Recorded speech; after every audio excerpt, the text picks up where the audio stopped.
ಜಗಜೀವನ್ ರಾಮ್ರವರ 119ನೇ ಜನ್ಮದಿನೋತ್ಸವವನ್ನು ರಾಷ್ಟ್ರಾದ್ಯಂತ ಆಚರಿಸಲಾಗ್ತಾಯಿದೆ. ಅದರಲ್ಲೂ ಮೈಸೂರಿನಲ್ಲಿ ಈ ದಿನ ರೈಲ್ವೆ ಸ್ಟೇಷನ್ ಇರ್ತಕ್ಕಂಥ ಅವರ ಒಂದು ಪ್ರತಿಮೆಗೆ ಮಾಲಾರ್ಪಣೆಯನ್ನು ಸನ್ಮಾನಿಸಿ ಹಿರಿಯ ಶಾಸಕರು, ಮಾಜಿ ಮಂತ್ರಿಗಳು, ನಮ್ಮೆಲ್ಲರ ನಾಯಕರು ಆದಂಥ ಜಿ ಟಿ ದೇವೇಗೌಡರ ಸಮ್ಮುಖದಲ್ಲಿ ಮತ್ತು ಜಿಲ್ಲಾಧಿಕಾರಿಗಳ ಸಮ್ಮುಖದಲ್ಲಿ ಅವರು ಪುಷ್ಪಾರ್ಚನೆ ಮಾಡಿ ಇದನ್ನು ಪ್ರಾರಂಭ ಮಾಡಲಾಗಿದೆ. ಈ ಕಾರ್ಯಕ್ರಮ ಇಲ್ಲಿಂದ ಕಲಾಮಂದಿರದವರೆಗೆ ಕಾಲ್ನಡಿಗೆ ನಡೆದುಕೊಂಡು ಹೋಗಿ ಕಲಾಮಂದಿರದಲ್ಲಿ 11-11:30 ಗಂಟೆಗೆ ಇವರು ಕುಳಿತು ದೊಡ್ಡ ಒಂದು ಸಮಾರಂಭ ನಡೀತಾ ಇದೆ.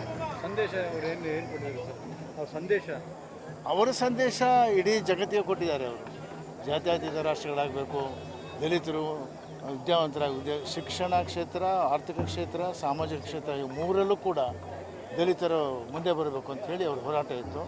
ಆ ಹೋರಾಟದ ಪ್ರಕಾರ ಎಲ್ಲವೂ ನಡೀತಾ ಇದೆ. ಅದರಲ್ಲೂ ಕರ್ನಾಟಕ ಸರ್ಕಾರ ಆ ನಿಟ್ಟಿನಲ್ಲೇ ಎಲ್ಲ ಯೋಜನೆಗಳು ಹಾಕ್ಕೊಂಡು ಬಡವರ ಬಗ್ಗೆ, ದಲಿತರ ಬಗ್ಗೆ ಮತ್ತು ನಿರುದ್ಯೋಗಿಗಳ ಬಗ್ಗೆ, ರೈತರ ಬಗ್ಗೆ ಎಲ್ಲ ಕಾರ್ಯಕ್ರಮ ಹಾಕ್ಕೊಂಡಿದ್ದಾರೆ. ಸೊ ನಡೀತಾ ಇದೆ. ಹಸಿರು ಕ್ರಾಂತಿ ಹರಿಕಾರ ಅಂತ ಹೇಳಿ ಬಂದಿದೆ. ಅದು ಯಾಕೆಂದರೆ ಆ ಕಾಲದಲ್ಲಿ ಬರಗಾಲ ಇತ್ತು.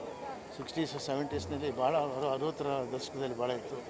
ಆ ದೇಶದಲ್ಲಿ PL 480 ಅಂತ ಒಂದು ಆ 480ನಲ್ಲಿ ಬೇರೆ ದೇಶಗಳಿಂದ ನಾವು ದವಸಧಾನ್ಯಗಳು ತರಿಸ್ಕೋಬೋದು ಸ್ಟೇಜ್ ಇತ್ತು. ಅವರು ಯಾವಾಗ ಕೃಷಿ ಮಂತ್ರಿ ತೊಗೊಂಡ್ರು ಅನೇಕ ಸುಧಾರಣೆಗಳು ತಂದರು.